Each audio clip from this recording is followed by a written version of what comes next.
We will start off with your name and your background. Yeah, my name is Eduardo Conde, and I'm from Mexico City originally, but I've been living in Sydney for the last 11 years almost. So it's been a while. Do you want to talk a little bit about your journey in spirits and cocktails? Yeah, of course. So I started working in hospitality basically since I was 16 years old. I work in a burger joint in Mexico, and I felt hooked. So I knew like I wanted to do that for, I guess, the rest of my life. And I always like to be creative. But I guess like I saw always like the bar a little bit of a like a little bit daunting or like scary. So it wasn't not until I actually moved to Australia when I started getting a little bit more involved in cocktails and spirits and everything. But once I started working with spirits, like I got hooked. And I guess what attracted me the most, or what was appealing for me, was the creativity and like being able to create something out of nothing. I guess similar to a chef. And yeah, just I guess start getting very familiar with agave products, which is funny because I only did it until I moved from Mexico, but it was probably a good thing in a way. And yeah, I guess hospitality was always like in me, like I wanted to do it, but I did, I guess, management and other things, working other things before I actually start working with spirits. And yes, since then I haven't really stopped. But basically, it's been now 16 years of working in hospitality, and I guess I've been a bit of everything. I've done a little bit of everything. Obviously, now my role is much more focused on beverage and I guess building teams. But I've always been, working in hospitality for a while now. And tell us a little bit about this wonderful venue. Yes, so we're here at El Primo Sanchez, but we're also here in the hidden gem of El Primo Sanchez, which is La Prima, which is my favorite spot. And yeah, basically Primo Sanchez has been open almost for 2 years now. It came from an idea of Stefano, which is one of the owners, and he invited me to his place, and he fell in love with Mexico when he went, and he really wanted to open a Mexican venue. And he literally pushed me and convinced me. I said, I really want you to be part of this project. And I got hooked because I guess it was very important. I kind of had like felt like I had the responsibility to showcase what Mexican culture is, I guess, in my way. And I'm not saying that that didn't happen in Sydney before or in Australia, but I felt like there was still something to be said or to be presented, and I felt that I took that challenge. I felt that that's something I could do. Also, I guess I'm an immigrant, and like I wanted to showcase, what my culture is here in Australia, and like raise a voice in that aspect.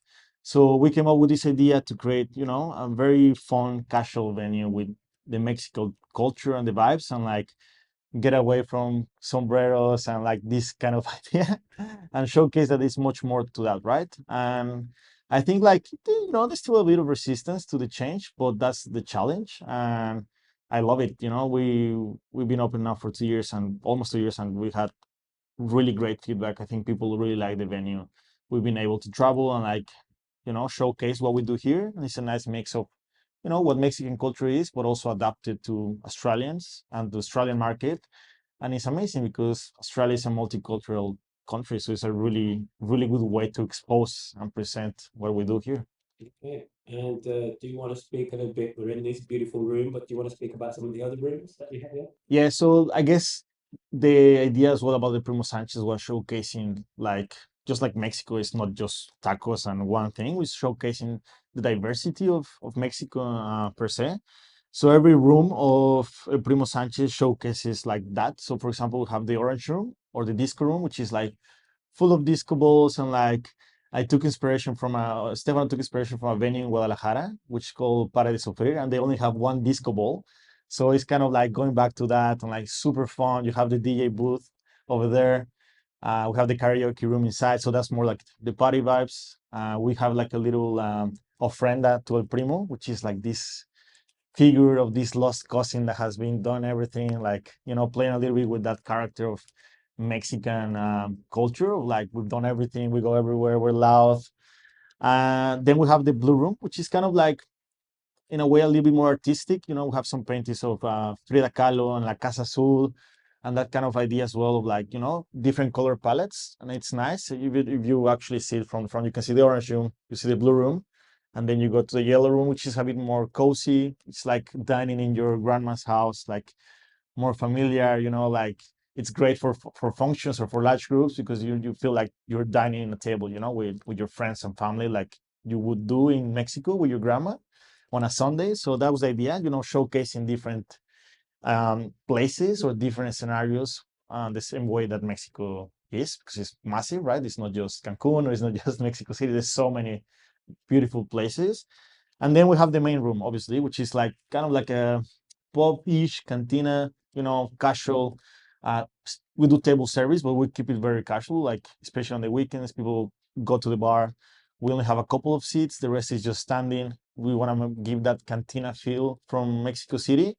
And yeah, that's pretty much like what Primo Sanchez is. And then we finally moved to this space, which is La Prima, which is a little bit more hidden. And I guess the best way I could describe this space is right there is like Mexico City, right? You come here, it's like you take a tunnel, you appear in Oaxaca. And the idea is, yeah, to transport people to this like more mysterious and like different scenario where like it's full of photographies and different types of agaves, different cocktails. And I think people love it as well because it's very different. You go from a very, very crazy venue to come as like this is all completely different, much more relaxed, much more calm. And yeah, we were able to showcase different vibes, different rooms in one single space, which is amazing. And now to the important part, the cocktails. Okay. Do you want to speak a little bit about those? Yeah, so we have launched two cocktail menus since we opened. And to be honest, I feel very lucky and fortunate that people have actually really enjoyed, like, I guess, the way we have put these drinks together. We obviously do twists on classics, but also we take ingredients that we feel, could replace your traditional ingredients. So let's say, for example, we do a cosmopolitan with raicilla instead of vodka, and we use hibiscus instead of cranberry. And I think people like it, for example, because it's like you're not completely changing the drink. You're like giving a different aspect to the flavors. Some people like it. It's a refreshing drink. It's super tasty, and you're showcasing a product that probably people wouldn't know. But there's been a really good I guess response from the public from that. Same with, for example, one of our signatures, which is Gimlet el Maíz, which is started with basically discarded tortilla or masa that the chefs couldn't use. And then they told me, what do you think we could do with this? So I started experimenting. I end up doing like a tortilla cordial. And it's a beautiful drink. It's mezcal with tortilla cordial and wine aperitif. I use wine aperitif because I feel like wine is the closest to agave in terms of flavor profile, the way the flavor comes from the land, the terroir. And then what grows together goes together, no? So corn and agave, and like it's a very simple drink, but I think people have really been blown away when they try it. Like it does taste like a tortilla, but I don't know how to explain it until you try it. Obviously, our margaritas, which that was the biggest challenge because I feel like as people in Australia have a different palate to what I would usually would drink. I would say I have a sweeter palate. Maybe people in Australia like something a bit more dry. And coming across with that and the real challenge to make something a margarita that both people will like it, people that like sweeter stuff and dry stuff. So we use agave, so it's kind of like a Tommy's. We do this thing called mezcla naranja, which is essentially a mix of orange liqueurs. We don't use one, we use two. One more dry, one more on the sweeter side, and then those three things, the agave and the two orange liqueurs, make the mezcla naranja.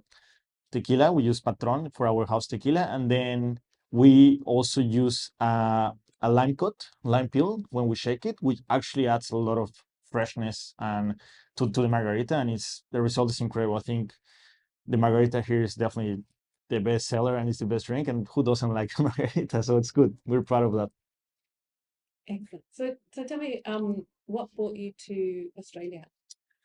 Um, You know what? It was kind of like a coincidence, but I was studying hospitality management in Mexico, which is more linked to hotels and resorts. And then my director or yeah, in charge of my career, she recommended me and said like you should apply to go to Australia because I think you would be a really good candidate. I said okay, so I'll apply. I applied for the scholarship, not really expecting much. And like 3 months later, I got the letter. It's like, yeah, you're accepted. You can come, which was very surprising. But I felt like I was had this like adventurous soul inside of myself. I said, okay, I'll give it a go. So I came to finish my double degree in hospitality to Lura, so Mexico City to Lura. Very different. Lura is obviously small town, but it was incredible. I loved it, and I studied 2 years, and then I graduated, and I could stay for 2 more years, and so on and so on and so on. Here I am 10 years later, but I fell in love with Australia. I am like I love the culture. I think I find a lot of similarities in terms of people. We're not that different in a way. Like I feel like Australian culture is very relaxed, very chill, very like friendly and approachable. And I think we're the same as Mexicans. We don't take ourselves too seriously. We like to make fun of ourselves. And I felt like in a way that was a really good connection with Australians. So I got hooked from the moment. I feel privileged that I can call Australia my home now. So And if someone was going to come to Sydney, what would you tell them, like the tourist? I think Australia is one of those places that for everyone that comes like it's so far away and like I don't know how to describe it. You can only experience it until you come, because there's so many amazing things besides, the animals that everyone talks about it. But like I feel it's a country that it still has a lot to showcase and to give. I think in a way the people are still discovering Australia. I think there's so many things to give and like the culture, like indigenous culture is incredible, which I feel very passionate because in a way I come from a culture as well that we're very rich in that aspect. And like that's important for me because it's my background. I'm proud of saying Mexican. I feel like Australia eventually is gonna get to that point as well. And I think something that, people should talk more about. But I think Australia has hit everything. Like it's amazing ingredients, like great everything, great environment, great weather, some of the best restaurants, bars that I've ever seen. I think the only issue is that we're too far away, right? And that is, I know it's not cheap to come, but I think it's definitely worth it. Like Australia is a unique place. Like there's nothing that I could compare it with. And when we're here, we come into your bar. What do you suggest that we try? I think if it's your first time, I always suggest people to like the margarita is a must, right? But people will try the margarita. We're really proud of our highballs as well. We have this amazing because this place used to be a pub, so you had the taps already. So we work a system of making refreshing highballs, and I was privileged to work with people before that really taught me how to make it work in terms of carbonated drinks, delicious for summer, low ABV. So I would definitely suggest some of our highballs. And one of those is our Paloma, which we do Mandarin Paloma, which is delicious. It's more refreshing. I don't like bitter that much. So this is great because it doesn't have that bitter element, but it's very smashable. So definitely a Paloma. And then if you like something completely unexpected or different, definitely try one of our classic cocktails with the agave products. Like I mentioned, the Cosmopolitan, we do Negroni with a destilado de pulque, the gimlet el maíz with mezcal. One of those cocktails I think are very unexpected, and I feel like there's not many venues that can showcase that kind of drink with the agave products and the way we do it here. Um, I'd like to, I'd like to get your thoughts on agave and tequila starting to spread around the world now and maybe change the perception that people have about it. What are Yeah. your thoughts? I think it's great. Like I'm really happy that, people are really, taking a leap of faith and trying different spirits. Like it's good to be adventurous. And I think, like I mentioned before, I think agave is very similar to wine, where like you try until you find the one you like it. and it's always changing as well, you know. Like I've tried mezcales, sorry, from different regions, and they don't taste the same, you know, because the terroir, the land will tell you, you know, like will dictate the flavor eventually. So that's what I love the most, and I think people are more and more, you know, putting effort to try different things, and you know, I think the those days of like, you know, hangovers with, you know, bad tequila, it's exactly lime and salt is finished. Like, and don't get me wrong, I will never judge anyone for trying with lime and salt. You know, it's fine. You can have it as you wish, but I think people are definitely much more aware of what they put in their bodies in terms of like liquid and spirits per se. And I think it's incredible. Like I always encourage people to try different agaves. Not all mezcal is smoky. Like not all tequila is gonna give you a hangover. It's just the way you drink it, right? And the way you wanna, I guess, experiment with agave products. So I'm really proud that there's a boom and that people are much more into it, like not like before, I guess. I was just going to ask the challenges question. Yes. Yeah, so are there any challenges that you faced coming here, opening bar?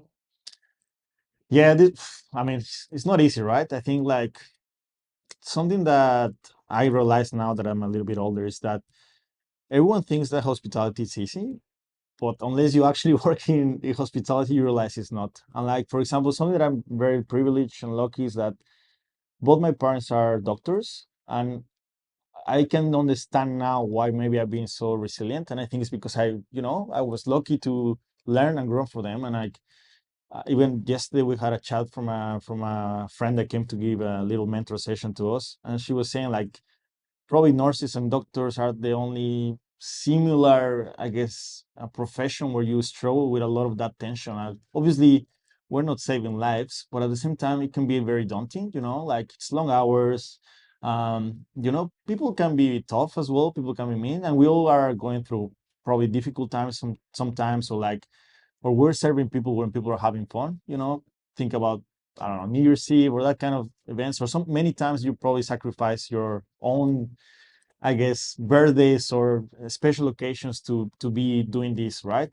And in the end, I still love it, and I think it's the most, I guess, rewarding profession. There's nothing better than make people live happy and make connections and friendships. But there's definitely been challenges. Obviously, after COVID, it's been really hard. I guess to make people understand that and make them feel come back to venues and everything. And it's, I don't know, I feel like it was funny in COVID. There was this transition where like everyone wanted to go out as soon as that finished, and everyone went out. And then I feel like for some reason they stopped as well. And I think it's important to, you know, like even simple things like, you know, show some love to your local cafe, to your local wine bar, to your local restaurant. I know everything is expensive nowadays, but it's important, you know, like it's, and I think Sydney is, you know, struggling like every other city, but that's been the I guess the biggest challenge. And, you know, not losing the willingness to continue doing this, which I don't think I will ever do, but it's important, yeah, to acknowledge that we depend on people, no, to coming in. So I think that's the biggest challenge, you know, try to continue, you know, pushing and pushing and pushing. Any plans for the future here? What do you think? Look, I'm not a very good person to plan. Like I've never been like that. I mean, that's how I end up here, being here for 10 years. But I think it has worked out well for me. Like, you never know, right? Sometimes it's good to have a goal and like thinking I would like to do this and like to do that. But I am a very like day-to-day person in that aspect. I definitely still love hospitality. And like I know a lot of people eventually are like, I don't want to do service anymore, and I get it. But for me, it's if I don't do service, like I don't find myself doing something else. You know, like I truly love this, like knowing people, empathy, and like discovering like, you know, something new. You can always learn something new from everyone, from your staff, from the people that walk into your door. Um, so yeah, I guess like just continue, you know, doing the best I can, supporting people that come now and like they're, you know, the younger generation of bartenders, so they want to work in hospitality. That would be probably my biggest goal. Continue mentoring people, you know, and try to make it easier for them. Because maybe I had some people that helped me, and I want to be that person for the next people. And if I, especially now that I'm I guess in a position where I can do it, I'll do my best. So I would say that's like my biggest goal in the next couple of years, just trying to be a good mentor for people and make sure that they understand how the hospitality is not just overworking yourself and not eating properly, not having nice work-life balance and enjoying yourself as well, learning and giving the best that you can to I guess give the best service. And I'd like to talk a little bit about Mexico Yep. because Mexico is really making some strides now with their cocktail bar, their cocktail scenes, Yep. making top tens, number ones. So I'd like to talk about what's happening over Yeah, it's very, very incredible how much, yeah, like in the last, I don't know, 8, 10 years, there's been a boom of like everything, agave, and like you said, the Mexican cocktail scene is like booming, which is great. I love that. It makes me proud as a Mexican. It's funny because I never work in Mexico in cocktail bars, but I was there recently, and like honestly, the level of hospitality is incredible. I think it was gonna happen eventually that there was gonna be bars there always like ranking well because of that. The level of hospitality is always really good, and I think we're a very important touristic place for everyone in the world. I think like everyone at least wants to go to Mexico, or they've been to Mexico once, or is in their list. And I think that is also because of the culture and the people that we are. I feel like we're a very welcoming country. We always try to give the best, even if we don't know people. And it doesn't surprise me now that the talent is there. The bars are really pushing to, they're really thriving into making an impact. And you can tell, I think there was probably 8, 10 bars in the top 50 this year, and like it's great. Like it just tells you that the level of I guess quality of drinks and like the people, the talent that is working there is incredible. And it's good because I think it's a healthy competition, no? Just putting Mexico on the map. And not only I think in Mexico, I think there's Mexicans around the world thriving as well and pushing, like maybe Super Bueno, no, in New York, which is good. Just tells you that maybe we're meant to be like, I guess, to do this. Hospitalities in our blood. And yeah, it just makes me proud, happy. I've been very lucky that when I've been to Mexico, and I just recently did a takeover with my friends from Handshake, and I was blown away by the amount of people that came and supported me. It's just a great community. I was really, really mind blown. It was very emotional for me to be back as well. Felt like maybe I made it, in a way. So it was really good. It was really special for me to be back, and I'm happy that Mexican bar culture is like booming. You mentioned awards. Hmm. Shall we talk about some awards? Sure. So, how does it feel? um, it's crazy, like I still wake up sometimes like, did that actually happen? Like it just goes very fast. And especially when we opened Primo, it was crazy because like I opened a venue and like 2 months later I was winning world class, and I was going to represent Australia in Sao Paulo.